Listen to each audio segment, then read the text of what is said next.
নামাজ শেষ করার পরে যেই তাসবিহগুলো পড়তে হয় এবং এই তাসবিহগুলো পাঠ করার পরে আপনি আল্লাহ তাআলার কাছে দুহাত উঠিয়ে যা চাইবেন আল্লাহ তাআলা আপনাকে তাই দান করবে। প্রিয় ভাই এবং প্রিয় বোনেরা আমার, অনেকে দেখা যায় নামাজ পড়ে, কিন্তু নামাজের পরে এমন কিছু তাসবিহ রয়েছে যেই তাসবিহগুলো যদি আপনি পাঠ করতে পারেন, এরপরে যদি আপনি আল্লাহ তাআলার কাছে হাত উঠিয়ে দোয়া করতে পারেন, তাহলে আল্লাহ তাআলা আপনাকে সাথে সাথে সেই জিনিসগুলো দান করবে, আপনি আল্লাহ তাআলার কাছে যা চাইবেন।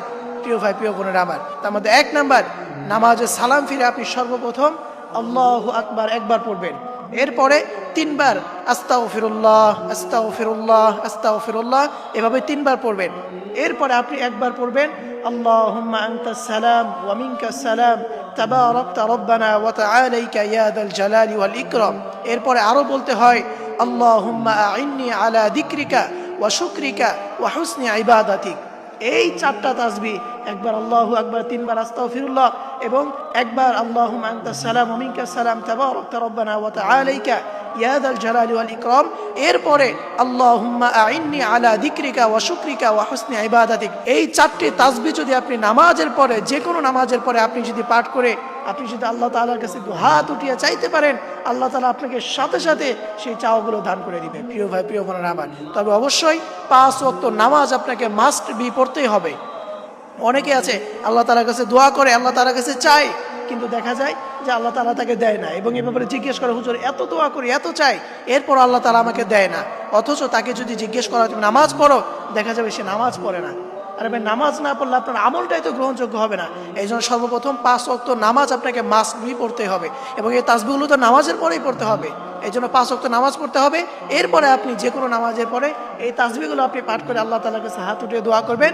আপনি যা চাইবেন আল্লাহ তাআলা আপনাকে তাই দান করবে। আপনি যে দোয়াই করবেন আল্লাহ তাআলা আপনাকে সেই দোয়াই কবুল করে নেবে। আল্লাহ তাআলা আমাদের সকল ভাই এবং বোনদেরকে এই তাসবিহগুলো পাঠ করে আল্লাহ তাআলার কাছে চাওয়ার তৌফিক দান করুক। সকলেই পড়ি আমিন। যে ব্যক্তি প্রতিদিন 11 বার এই দরুদ পাঠ করবে, মহান আল্লাহ তাআলা তাকে মৃত্যুর আগেই জান্নাতের ঠিকানা দেখিয়ে দিবেন। সুবহানাল্লাহ। প্রিয় ভাই এবং প্রিয় বোনেরা আমার, এই দরুদটা যদি আপনি প্রতিদিন 11 বার পাঠ করতে পারেন, তাহলে আল্লাহর হাবিব সাল্লাল্লাহু আলাইহি ওয়াসাল্লাম জানিয়ে দিয়েছেন যে মৃত্যুর আগেই আল্লাহ তাআলা আপনাকে জান্নাতের ঠিকানা দেখিয়ে দিবেন। সুবহানাল্লাহ।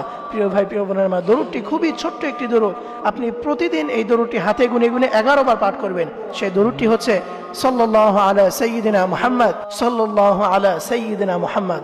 এই দোয়াটা আপনারা বেশি বেশি পাঠ করবেন। এবং এই তো রমজান মাস চলতেছে, এই রমজান মাসে আপনি যদি এটা বেশি বেশি পাঠ করতে পারেন, তাহলে এটার ফল আপনি আরো অনেক বেশি পাবেন, দ্বিগুণ সওয়াব আপনি এটাতে পাবেন, আপনি যদি এই দরুদ বেশি বেশি পাঠ করতে পারেন।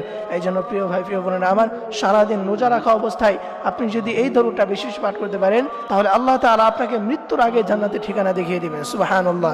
আল্লাহ তাআলা আমাদের সকলকে এই দরুদটি বেশি বেশি পাঠ করার তৌফিক দান করুক। সকলেই পড়ি আমিন।